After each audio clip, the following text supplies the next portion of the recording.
BPSC को आप जितना डिफ़िकल्ट समझते हैं, कठिन समझते हैं, बीपीएससी उतना कठिन नहीं होती है। कब जब आप उसके सही ट्रैक को समझ नहीं पाएँ और प्रैक्टिस आप सही समय पर नहीं करते हो। देखिए, मैं बात कर रहा हूँ आपको पीटी परीक्षा बीपीएससी के लिए, जो कि बिहार में सबसे प्रतिष्ठित एग्ज़ाम मानी जाती है, सबसे प्रतिष्ठित एग्ज़ाम है। आप देख सकते हैं कि मैंने इसमें कैसे 110 नंबर लाया था। कैसे लाया मैं आपको बता रहा हूँ। अभी 1 माह आपके पास बचा हुआ है। आप करते क्या है कि किताब बदलते चले जाते हैं। जैसे मान लीजिए कि 10 क्वेश्चन आपको किसी भी विषय से आए, जैसे मान लीजिए ज्योग्राफी से 10 क्वेश्चन में मान लीजिए कि आपको नॉर्मल किताब जो स्रोत है, उचित स्रोत है, जो छोटा स्रोत है, एक एवरेज स्रोत है, उससे आपको मान लीजिए कि उसमें से 7-8 क्वेश्चन आपको मिल गई। अब 2 क्वेश्चन के लिए आप किताब बदलने लगते हैं। अब सोचते हैं कि मैं उसको 2 नंबर को कहाँ से अपने आप को अर्न कर लूँ, मैं कैसे उसको ऐड कर लूँ। तो ये आप याद रखिएगा कि जब आप उसको 2 नंबर का ऐड करने लगेंगे तो आपको प्रैक्टिस में समय उधर बचेगा नहीं।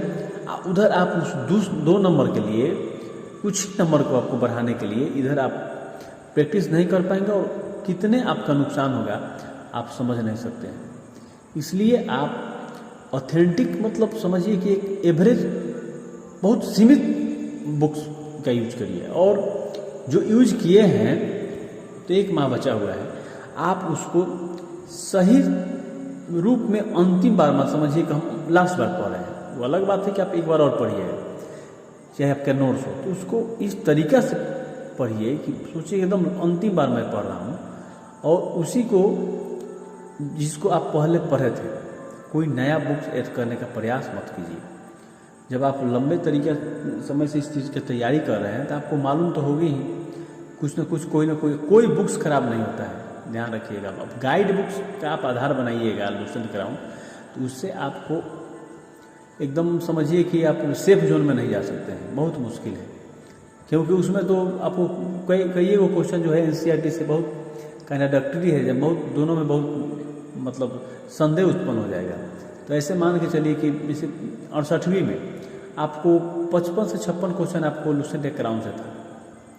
मान लीजिए कि उस तरीके से आप काउंट कीजिएगा, तो फिर करंट अफेयर आपको 37 के अबाउट में था। तो अगर मान लीजिए कि उसमें से 37 जोड़िए, बिहार आपको 32 क्वेश्चन था, तो 59 क्वेश्चन ये हुआ, 59 और उधर 56, मतलब समझिए कि 115 के अबाउट में चला जा रहा है।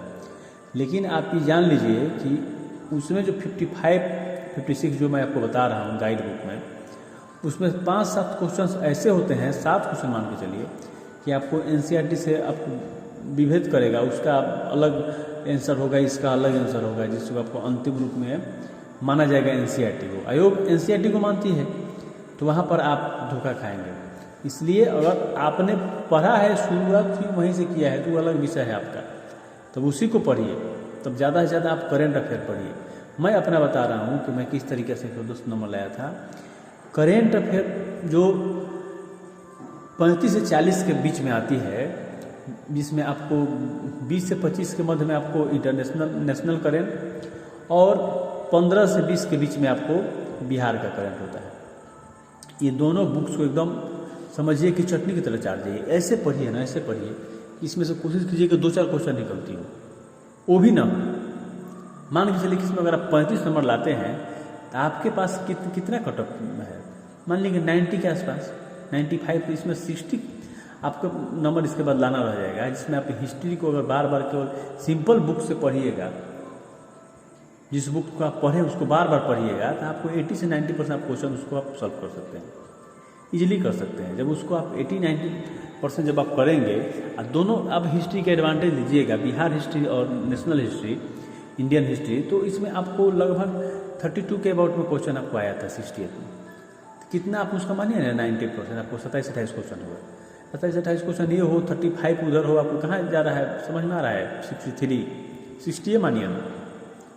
इसके बाद आप से साइंस भी आपके साथ, साइंस को भी आप पढ़ सकते हैं। साइंस को जब आप पढ़िएगा तो उसमें से 15-20 क्वेश्चन, 15-17 क्वेश्चन मानिए ना, आपको कहाँ चले जा रहे हैं, 80 के अबाउट में चले गए। इसके बाद रीजनिंग टाइप से 10 क्वेश्चन पूछा था, 5 तो भी आएगा, 85 हो गया। और आपके ज्योग्राफी इकोनॉमिक्स बाकी है, शेष है। इसको जब आप ऐड करेंगे आप आराम से कट ऑफ को पार कर पाएंगे। लेकिन ये बात याद रखिए कि कुछ विषय जिसको आपको समझिए ठीक से कि current affair, history, Bihar special और साइंस, इसमें से चारों पर अगर आपका बहुत अच्छा पकड़ है तो आपका रिजल्ट रोकने वाला है ही नहीं। कम से कम आपको इसमें से 2 पर एकदम इतना आपको पकड़ होना चाहिए, कम से कम 80-90% समझिए, 80% से नीचे में। क्योंकि 2 किसी को आप ले लीजिए जिसमें वो करंट अफेयर शामिल है। करंट अफेयर हिस्ट्री लीजिए वो 70 के अबाउट में भी जाएगा, बिहार और करंट अफेयर वो भी 70 के अबाउट में जाएगा। 70 में आप 80% क्वेश्चन आप सही करते हैं तब 60 के आसपास आपका क्वेश्चन सही हो गया, 70-72 में। इसके बाद आपका शेष आपको 80 क्वेश्चन में आप जोड़िए ना, 70 जब क्वेश्चन में आप 60 के अबाउट में आ रहे हैं तो आपको चाहिए 80 क्वेश्चन में आपको 30 नंबर चाहिए, इजीली आ सकती है। अंतिम समय में आपके पास 1 माह बचा हुआ है, आप जितना से जितना हो सके आप प्रैक्टिस कीजिए, इतना प्रैक्टिस कीजिए, जो पढ़े उसी को बार बार पढ़िए, सुबह पढ़िए, शाम पढ़िए, बदल के पढ़िए। यही मेरा बहुत बड़ा स्ट्रेटेजी रहा है, तब जाकर मैंने 110 नंबर लाया है। और मैं बताऊंगा कि किस सेक्टर को से कितना क्वेश्चन आपको 68 में पूछा हुआ था और उसके लिए किस तरीके से कौन सा मतलब गाइड बुक से ही हो जाएगा कि किस बुक से हो जाएगा। प्रैक्टिस के तौर पर जो आप पढ़े हैं उस पर मैं एक अगला वीडियो में लेकर आऊँगा। आप तब तक के लिए आप उसका वेट करें। धन्यवाद।